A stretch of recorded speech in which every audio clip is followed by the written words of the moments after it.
El concepto de golfo es relativamente elástico. A veces significa poco más que una bahía y a veces corresponde a un verdadero mar, tanto por su valor geográfico como histórico. Tal es el caso, por ejemplo, del Golfo Pérsico, o del Golfo de Guinea, en África, o del Golfo de México, en América, o, como en el caso que nos ocupa, del Golfo de Bengala, un inmenso mar que desde el subcontinente indio hasta la península malaya constituye el genuino epicentro del Océano Índico. En su profunda cabecera, la confluencia de los ríos Ganges y Brahmaputra da lugar, en tierras de Bengala, al delta más extenso del mundo.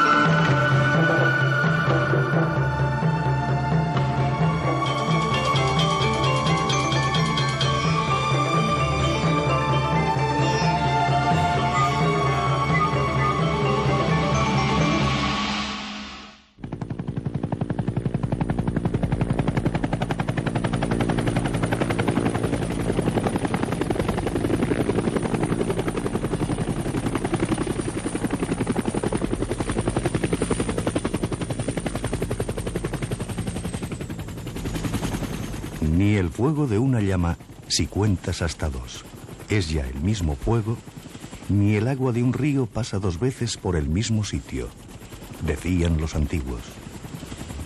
Una afirmación que por su carácter incuestionable se ha incorporado de forma permanente a la historia del pensamiento a partir de Heráclito.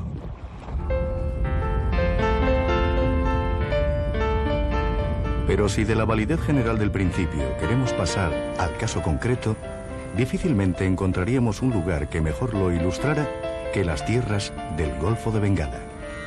Pues como el río de Heráclito, así el río que las recorre, el lodo que ese río arrastra, el curso errático de los meandros, el paisaje que configura, las gentes que lo habitan.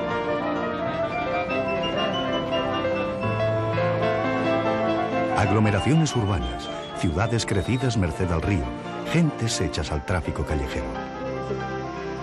Gentes que viven en la calle como pez en el agua, o como el campesino en el campo, en las tierras que riega el río. Gente que vive del río, de sus peces, de sus piedras, de sus lodos, de sus aguas.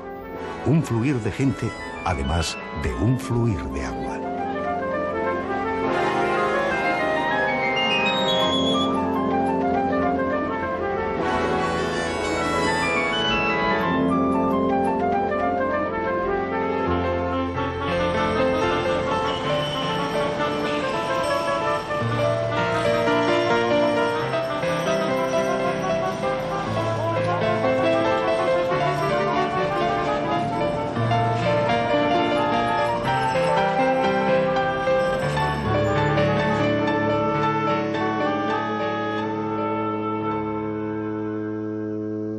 No es posible considerar el curso de un río ignorando su procedencia. En nuestro caso, las aguas del delta más vasto del mundo proceden, no podía ser menos, de las montañas más altas del mundo, los Himalayas. En torno a sus alturas, lindando con la India, se apiñan los estados de Nepal, Sikkim y Bután, que lindan a su vez con la meseta tibetana.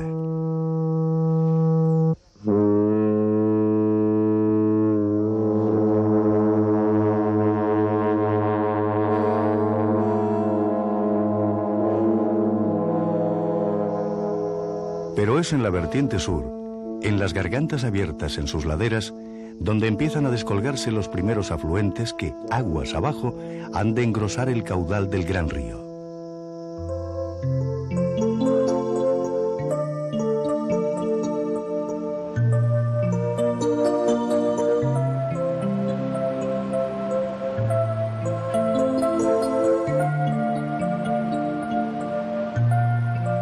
El río cristalino es yin, es decir, femenino, de acuerdo con las creencias tradicionales.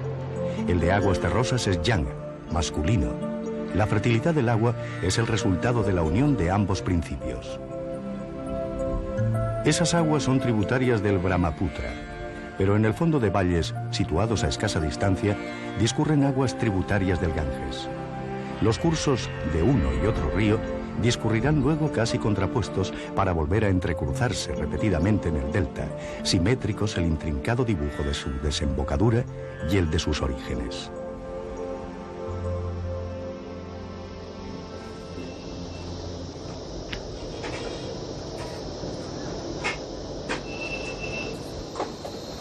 Si la montaña es para los habitantes de esta zona un factor de unidad no solo geográfico, sino también cultural, otro tanto puede decirse de la religión.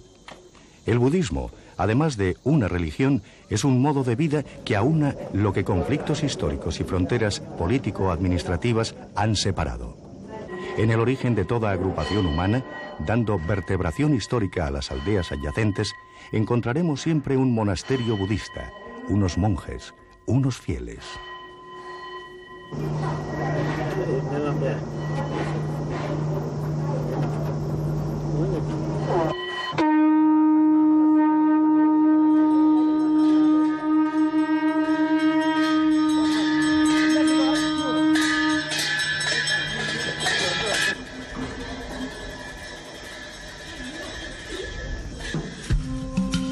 El centro emblemático de las estribaciones de los Himalayas es Darjeeling.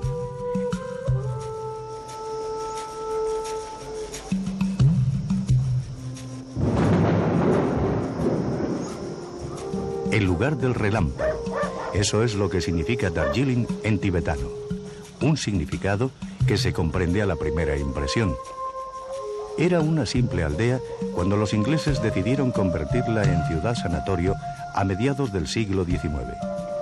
Situada entre los 2.000 y 2.500 metros, la combinación de altitud y clima subtropical le otorgaba unas características ideales respecto a las insalubres y calurosas tierras del llano.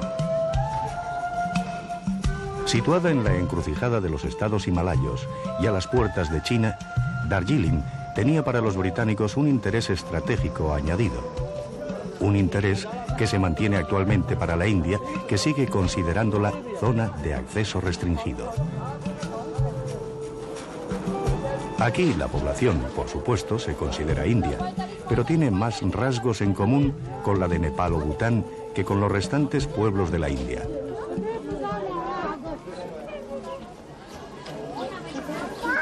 La montaña puede dificultar las comunicaciones, pero unifica creencias, mentalidades, modos de ser y la afanosa actividad cotidiana de Darjeeling y el bullicio de sus calles empinadas ponen de manifiesto el carácter firme y afable de la gente, pero también el espíritu avispado y emprendedor que le singulariza. Un modo de ser que desmiente abiertamente la presunta naturaleza retraída de los montañeses.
Hoy, los deportes de montaña que genera la proximidad del Everest y el Kanchenjunga y el turismo en general empiezan a imprimir un nuevo sello al nombre de Darjeeling.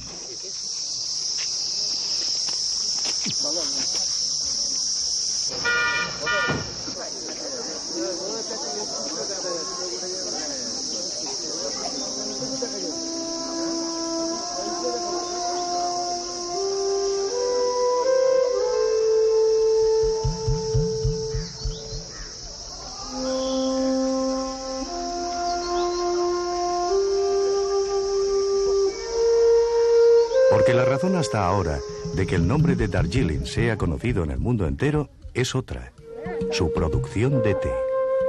Y es que la peculiar orografía del lugar, plantaciones situadas ante un macizo de nieves perpetuas de más de 8.000 metros, otorga a su té unas características verdaderamente únicas. Su sabor y su aroma corresponden a lo que realmente es: una planta de montaña de pureza casi medicinal. A diferencia de otras plantaciones de gran calidad, como las de Sri Lanka, el factor climático hace que las de Darjeeling no sean productivas durante todo el año. En invierno, el frío proyectado por las rigurosas paredes de nieve aletarga en la savia, y solo con la llegada de la primavera es posible dar comienzo a la recolección. Una recolección que se repetirá planta por planta, ahora sí, cada 10 días, el tiempo requerido para que, entre vez y vez, hayan madurado nuevas hojas. Un trabajo que realizan habitualmente mujeres, no porque no sea duro, sino precisamente porque lo es, y mucho. La pendiente del terreno, que convierte a veces las plantaciones en verdaderos abismos, es simplemente una dificultad añadida.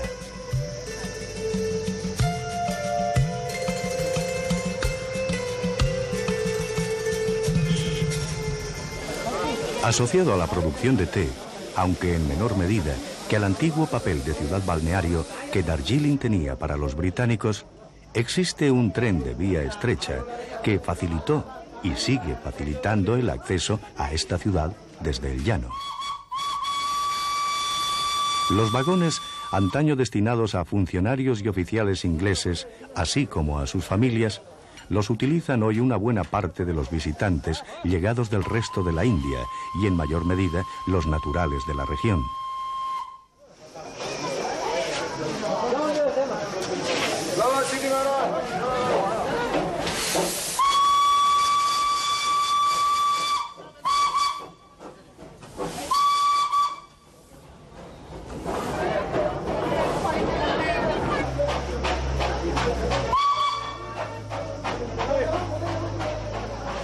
En vagones semejantes a estos viajaron seguramente los padres de Vivien Leigh, nacida aquí, y la propia actriz cuando era niña.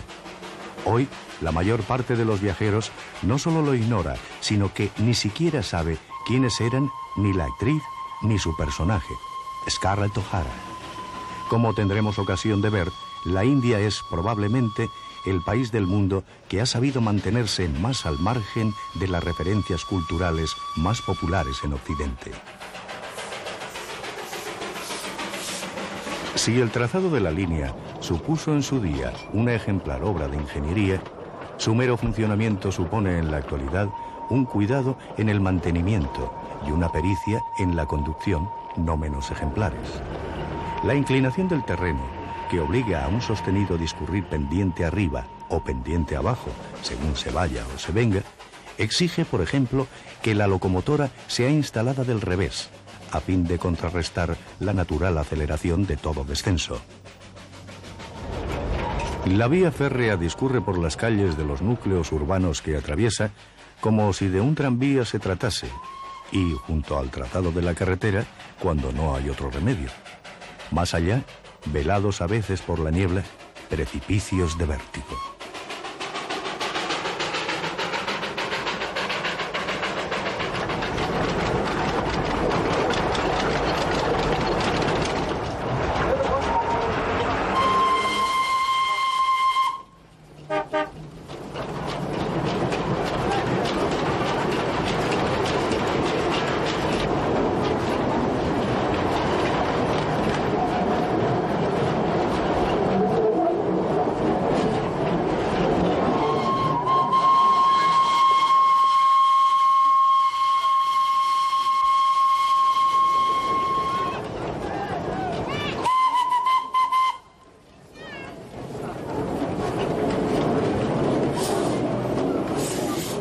Un tren de cercanías que hace las veces de tranvía al tiempo que de eje esencial en la comunicación entre los pueblos de los Himalayas y la India.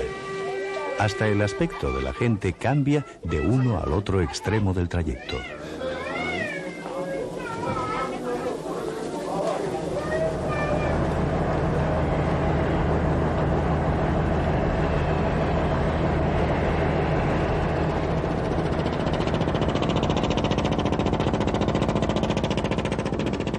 Aguas abajo, en el llano, a unos cientos de kilómetros de Darjeeling, se halla situada la capital de Bengala Occidental, una de las regiones más significativas de la India.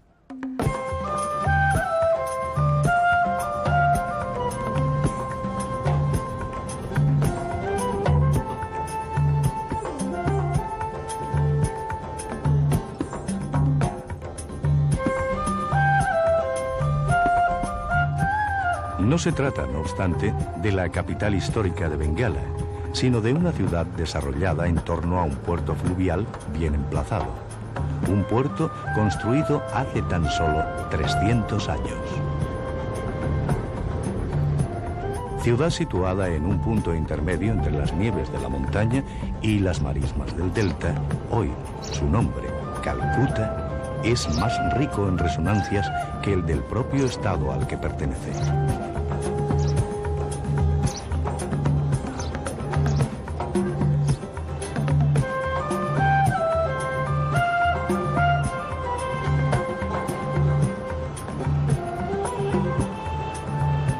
El monumento que mejor define a Calcuta es el puente Howrah, una inmensa estructura de hierro construida por los ingleses que une el barrio de la estación con la ciudad propiamente dicha y por el que diariamente circulan 2 millones de personas.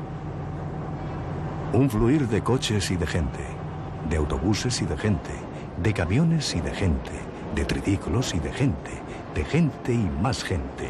Un fluir de gente superponiéndose de través al fluir del agua.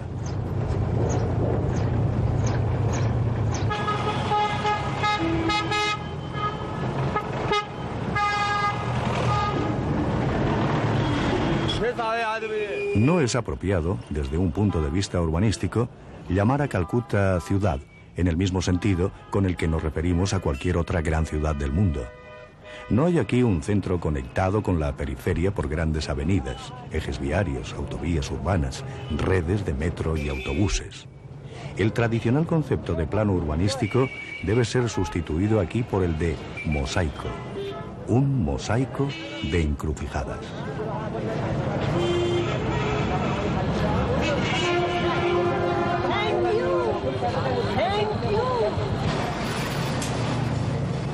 Situados en un punto cualquiera de Calcuta, la impresión que se tiene es la de encontrarse más que en una ciudad, en una extensión inabarcable de calles y más calles colapsadas por la gente, el tráfico, el ruido y la contaminación.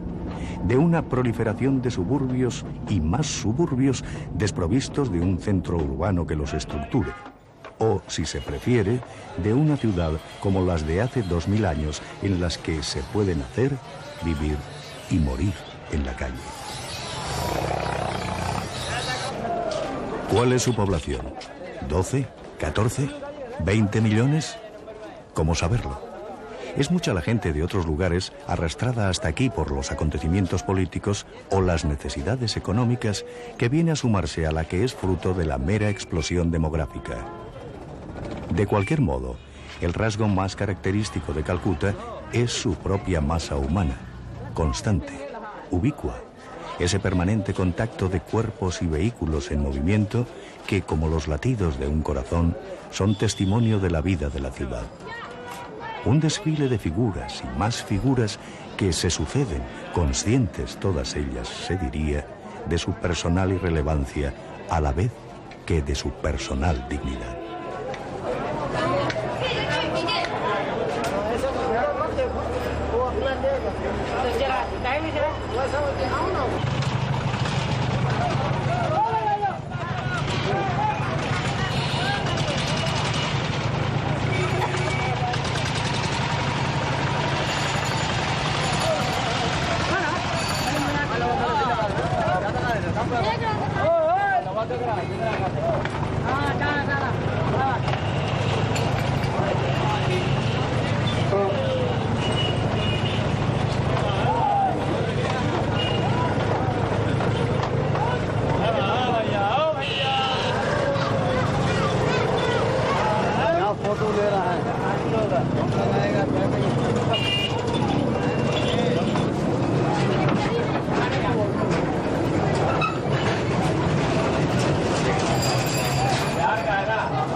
nada tan expresivo de ese fluir entre la vida y la muerte como el mercado de las flores, que también podría llamarse el mercado de los pétalos de flores o el mercado de las guirnaldas de flores.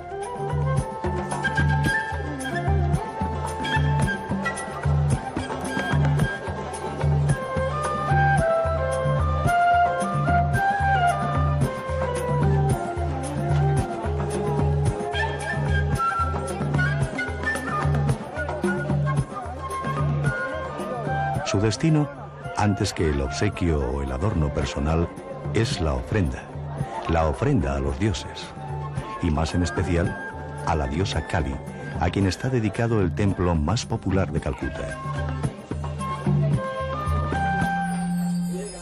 Kali es la diosa de la muerte, pero también de la curación, del renacer, de la fecundidad.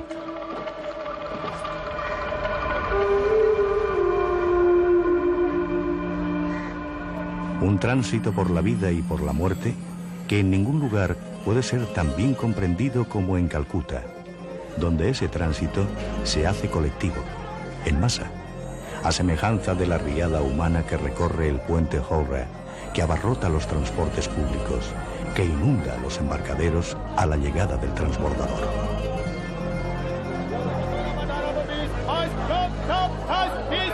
Ajeno a los valores culturales de Occidente, el habitante de Calcuta afronta la vida cotidiana con una vitalidad y una alegría que en un principio no pueden resultar sino paradójicas para el visitante.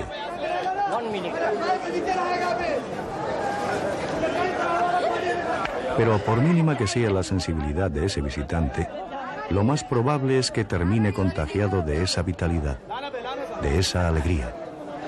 Y ese contagio es sin duda el secreto de la tenaz persistencia de Calcuta en el recuerdo de cuantos la visitan.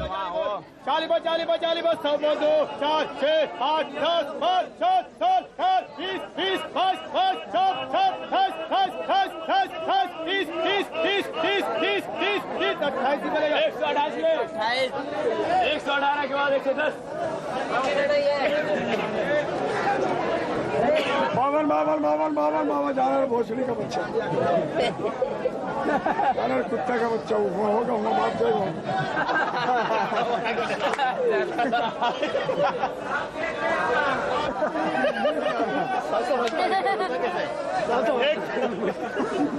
एक सौ चारों बजाले बजाले बजाले बियाली चवान चयान चयान हजार 50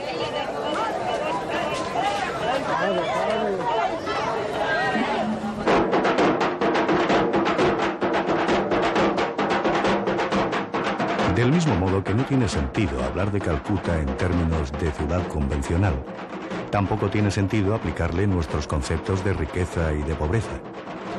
¿Pobres? La actividad es aquí trepidante como en pocos sitios.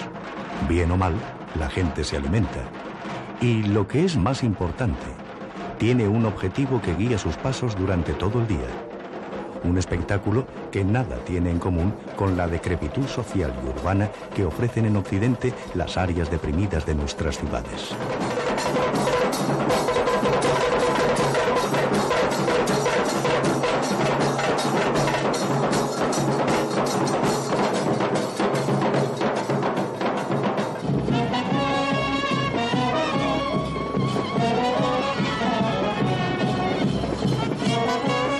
Por asombroso que parezca, en pocos lugares del mundo, la alegría de vivir es tan palpable como en Calcuta.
Una buena parte de la mala imagen que Calcuta tiene en Occidente hay que atribuirla a una incomprensión generalizada de los hábitos culturales y sociales distintos a los nuestros. La miseria y la enfermedad, habitualmente asociadas a esta ciudad, son una realidad. Una realidad que es producto de la atracción que Calcuta, al igual que otras grandes ciudades del mundo, ejerce sobre toda clase de gente sin recursos. Y dice mucho en favor de los hábitos culturales y sociales de la India el que esa miseria no genere aquí la tremenda inseguridad que impera en otros lugares.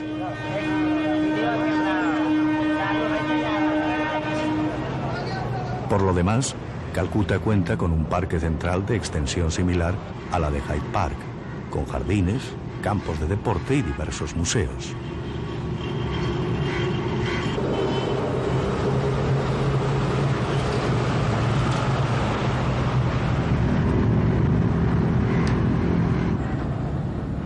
Los amplios espacios dejados por los británicos en torno a Fort William por razones defensivas constituyen hoy el pulmón de la ciudad y el principal centro de esparcimiento de sus habitantes.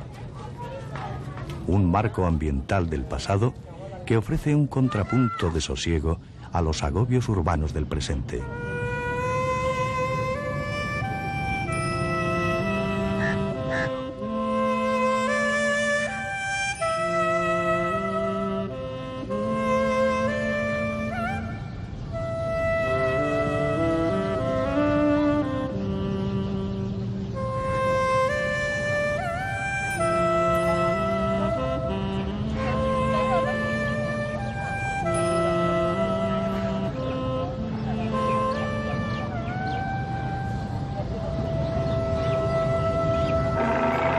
La Universidad de Calcuta tiene la importancia que corresponde a una ciudad tradicionalmente considerada capital intelectual y cultural del país, un liderazgo que hoy comparte con Nueva Delhi y Bombay.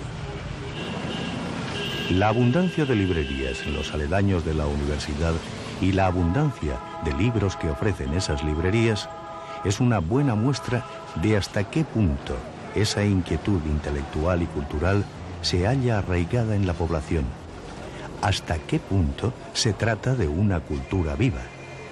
No en vano se dice que cuando Calcuta estornuda, una sacudida recorre toda la India.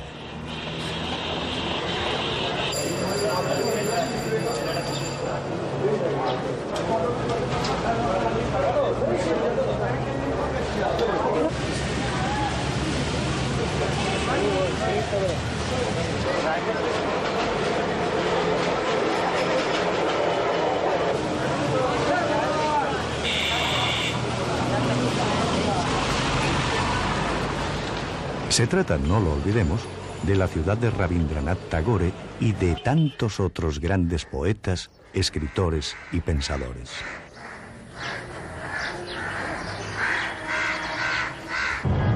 Si Calcuta ha perdido algo de peso en el conjunto de la India, no es porque esté atravesando una fase de declive, sino porque el peso de otras ciudades se ha visto incrementado, especialmente en el terreno político y económico. Así lo acusa el centro comercial y financiero situado en las inmediaciones del Maidán, en el que no se aprecian grandes cambios respecto a la actividad propia del periodo colonial.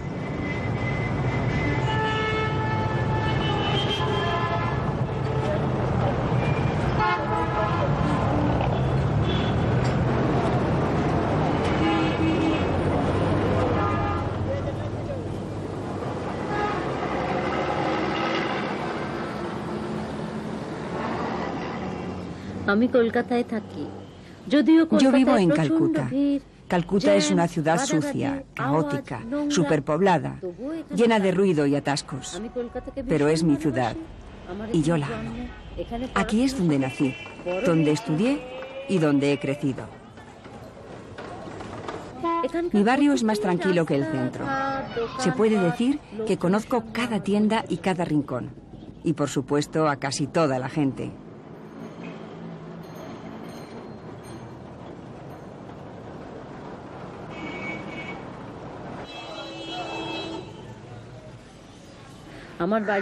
La casa es demasiado pequeña para una familia como la mía. Y como también hay demasiadas cosas, resulta un poco agobiante.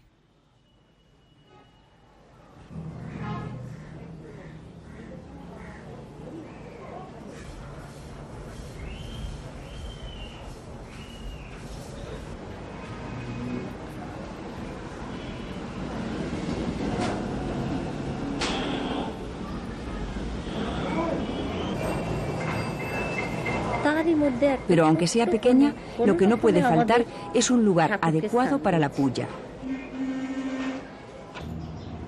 Hay casas con un altar más grande y más bonito que el que yo tengo. Esta, por ejemplo, que es de mi hermano y mi cuñada.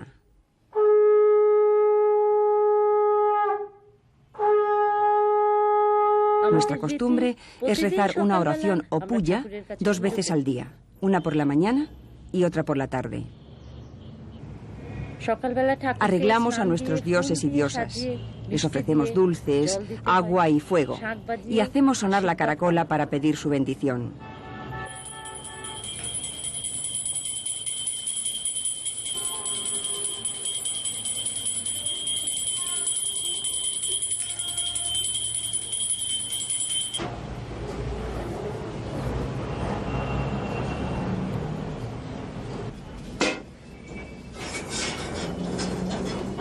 আমি ওদের বাড়িতে যাচ্ছি, একটু বাদে আসছি।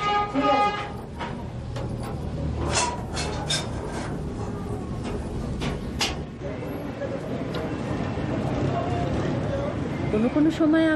Voy a ver a mi hermano con mucha frecuencia. Viven cerca. ¿No tengo más que cruzar la calle?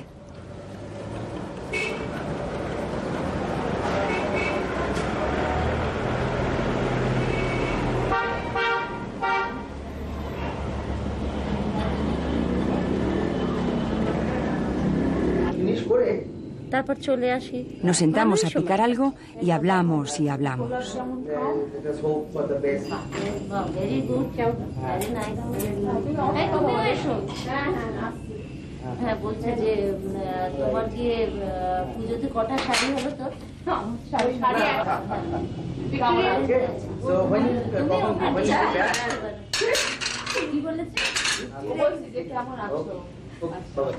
ভালো আছি। তোমার হাতে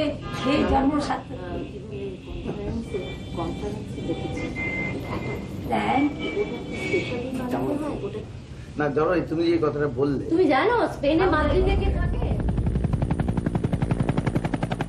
¿Tierra o agua? ¿Pertenece Bangladesh al continente o es más bien un archipiélago? Bangladesh es el delta.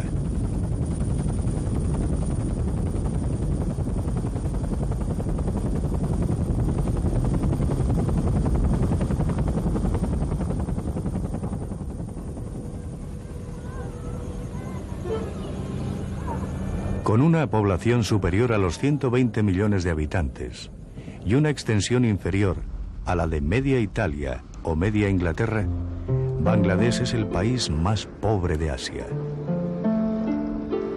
Esa extensión, tan reducida para tantos habitantes, es además teórica o estacional, de estación seca. Tras la época de las lluvias, se reduce mucho más y el territorio real se convierte en un verdadero archipiélago. Semejante relación entre clima y orografía explica que toda la parte central del país sea en la práctica una interminable área urbana en la que las carreteras hacen las veces de calles. En la estación seca, tales calles estarán rodeadas de zonas verdes, de plantaciones de arroz o yute. Tras las lluvias, estarán rodeadas de agua. Algo elevadas sobre el resto del terreno, esas calles carretera mantienen a la población, en la medida de lo posible, a salvo. Y también en la medida de lo posible, relativamente comunicada.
la llegada de los ingleses, las condiciones de vida en las aldeas diferían probablemente muy poco de las que aún hoy en día se ofrecen a la vista del visitante.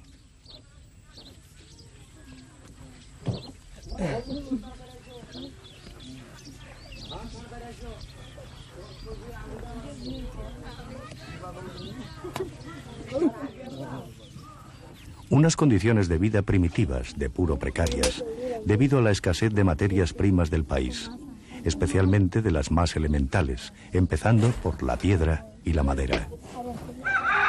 La única materia prima aquí sobrante es el barro, y de barro están hechos, desde el firme de las carreteras hasta los muros de las casas y los más comunes utensilios domésticos. Un primitivismo que no se corresponde con la rica tradición cultural de Bengala.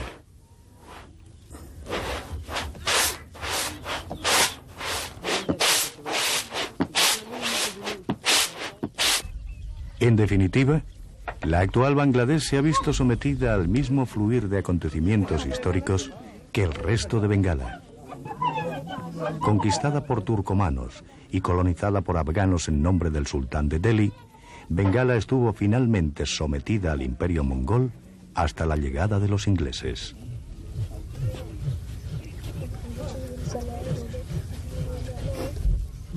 De entonces a ahora, dentro de una general estabilidad en las formas de vida, algunos problemas de fondo pueden haberse agravado. Así, por ejemplo, la escasez de agua potable propia de todo país endémicamente inundado. Al riesgo de epidemia siempre presente, se une ahora el peligro de la contaminación química del agua, que se extrae del subsuelo mediante bombas, ocasionada por fertilizantes y pesticidas. O la explosión demográfica de una sociedad tan falta de recursos que convierte a Bangladesh en un país de niños y adolescentes. Las campañas en favor de cierta planificación familiar han tenido hasta ahora muy escaso éxito, especialmente en medios de fe islámica, que es la mayoritaria en el país. Los restantes problemas de fondo, como los de carácter climático, clima tropical e inundaciones cíclicas, son solo el telón de fondo.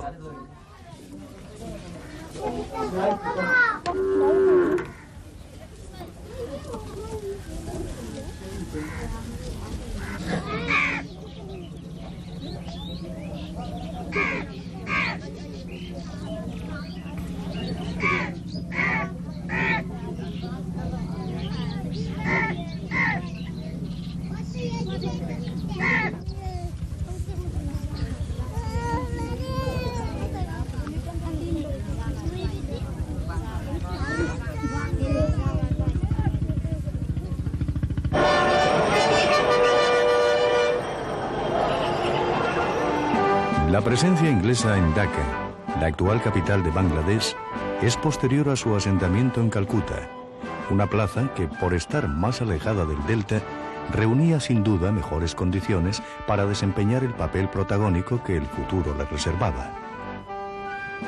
De ese pasado británico quedan hoy en Dhaka, a manera de reliquia viva, los edificios de la universidad y otros centros oficiales.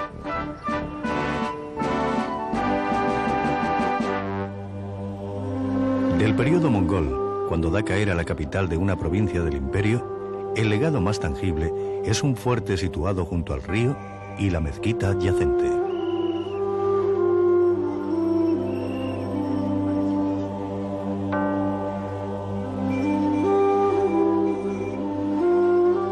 El edificio de la Asamblea Nacional es obra del norteamericano Louis Kahn, que como buen arquitecto occidental quiso hacer de su obra el monumento testimonio del nacimiento de una nación. Desconocía el carácter efímero, aquí más que en cualquier otra parte, de todo monumento, de todo testimonio. Visto desde el aire, el edificio configura la bandera de Pakistán, país en el que se integró Bengala Oriental cuando la descolonización. Pero a los pocos años, gracias a un masivo apoyo internacional, se independizó con el nombre de Bangladesh. El carácter entusiasta y generalizado de ese apoyo resulta aún hoy día tan llamativo como entonces. Lo tenía realmente claro André Malraux al ofrecerse a tripular un tanque? ¿Sabían George Harrison, Ringo Starr o Bob Dylan qué cosa era Bangladesh cuando participaron en su famoso concierto? Una mezquita, que es réplica de la Kaaba, y un estadio deportivo son los símbolos de la identidad de la joven nación. Las modernas construcciones de la City aglutinan los centros de decisión y control del desarrollo económico del país. Un desarrollo basado en la oferta de una ilimitada mano de obra que recibe uno de los salarios más bajos del mundo y de una legislación muy liberal en lo que a facilidades de instalación de industrias contaminantes se refiere.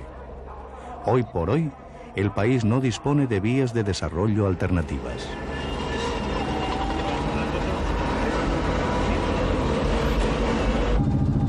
Vía de acceso desde el mar, desde el campo, desde las áreas industriales. Cuando las carreteras están inundadas, hasta los camiones llegan por el río.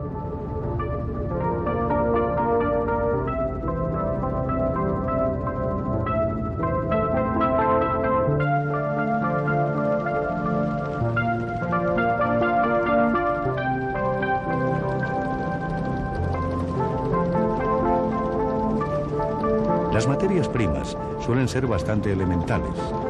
No ya algodón, yute o arroz, sino también madera y barro, sea en forma de limo, sea en forma de ladrillo cocido. A falta de piedra, el ladrillo cocido y posteriormente troceado a mano se utiliza a modo de firme en la construcción de carreteras.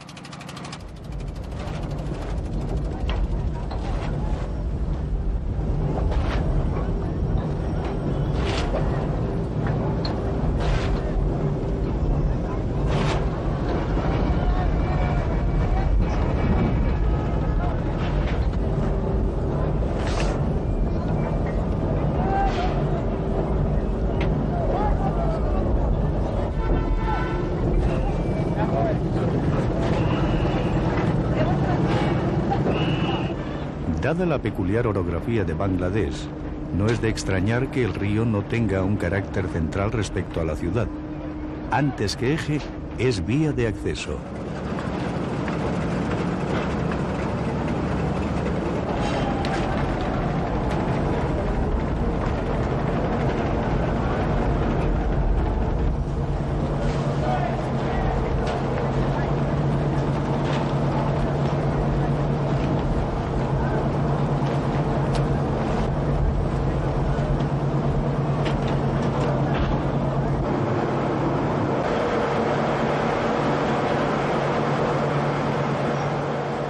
La existencia hasta el momento de un solo puente realza la importancia del transbordador, aquí como en Calcuta, tanto para el transporte de personas como para el de mercancías.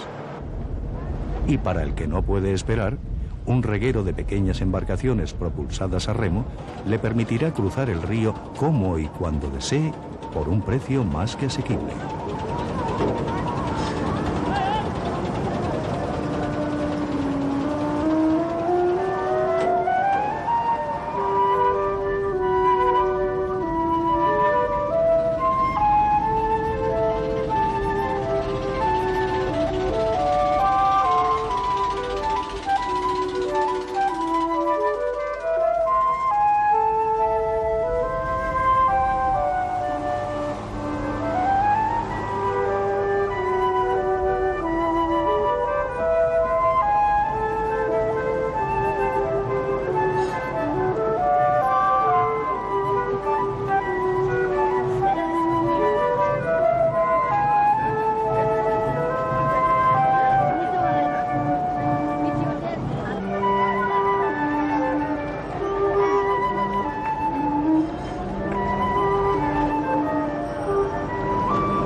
Llegados a la orilla, al dejar el embarcadero, El vehículo más aconsejable para recorrer las calles de Dhaka es, sin duda alguna, el rickshaw, es decir, un triciclo ligero propulsado bien por un pequeño motor, bien por pedales, que en esta ciudad es algo más que el transporte urbano por antonomasia.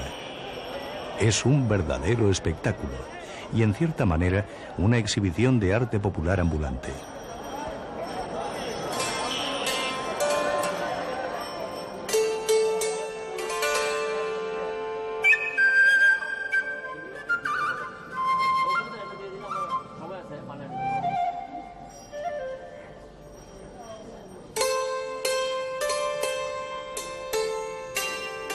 Las pinturas que decoran tales góndolas de tierra son clasificables en diversos estilos y periodos como cualquier otra manifestación artística viva.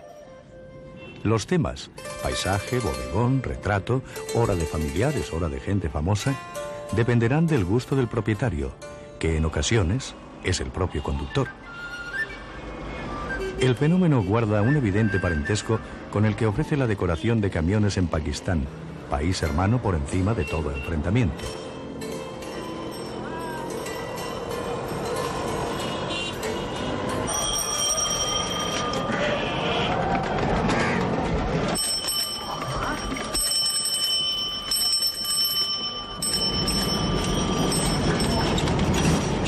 Pero el despliegue de los rickshaws de Dhaka tiene mayor ligereza y colorido.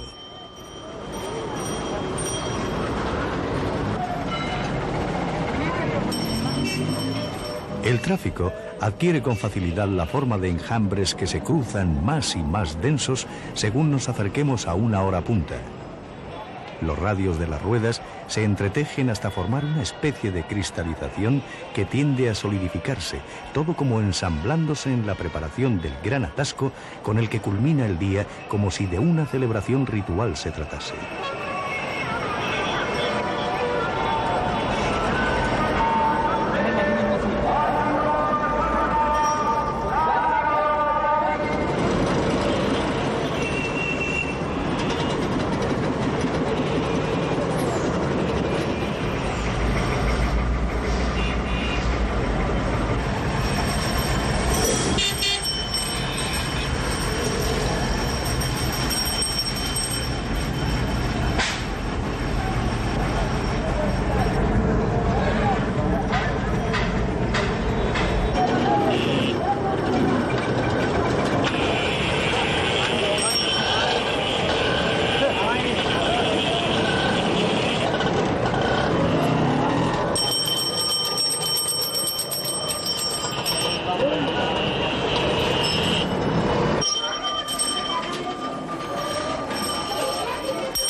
Eso en una ciudad en la que abundan rincones donde no pasa el tiempo, idénticos a sí mismos a través de los años, acaso de los siglos, callejones apacibles, plazuelas recoletas, actividades cotidianas. Aquí se vive y se trabaja como se ha hecho siempre. Papel, telas, frutas, arroz, algodón, yute. Las materias primas que se manejan también son las de siempre. Solo que ahora el circuito es otro, mucho mayor, y de lo que se trata es precisamente de integrar esas materias primas en ese nuevo circuito. La actividad es producto de la necesidad, solo que ni Dhaka es Calcuta, ni Bangladesh la India. Y en Bangladesh, país agrícola por excelencia, la producción de arroz no basta para alimentar a la población, que crece a un ritmo mucho más rápido.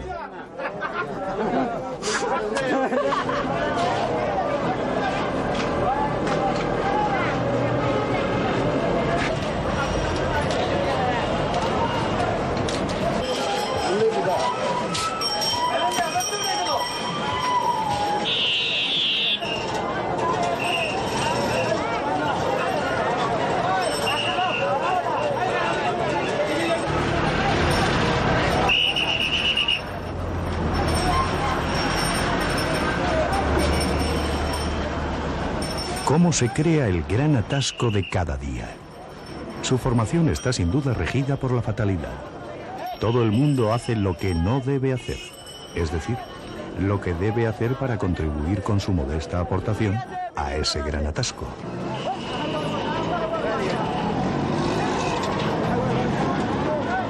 Pero hay dos principios o reglas de conducta que impiden especialmente que el resultado sea otro. Por una parte, se trata de avanzar literalmente pegado al vehículo delantero, aun a sabiendas de que así no se avanzará más. Por otra, no hay que ceder jamás el paso al tráfico transversal, aun a sabiendas de que así no se gana tiempo.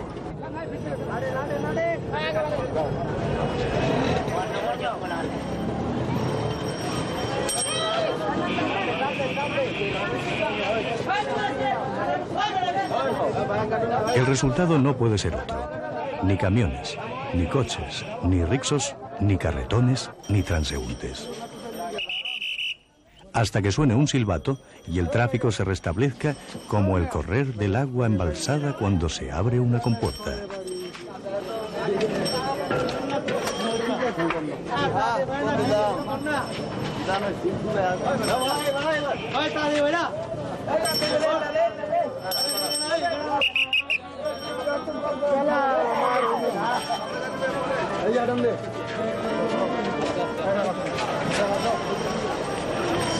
Un efecto, el de la riada humana en la ciudad, que no parece sino reproducción mimética del que experimenta el país entero al terminar las lluvias. Aunque tras las inundaciones todo vuelva más o menos a su sitio, el panorama ya no será el mismo.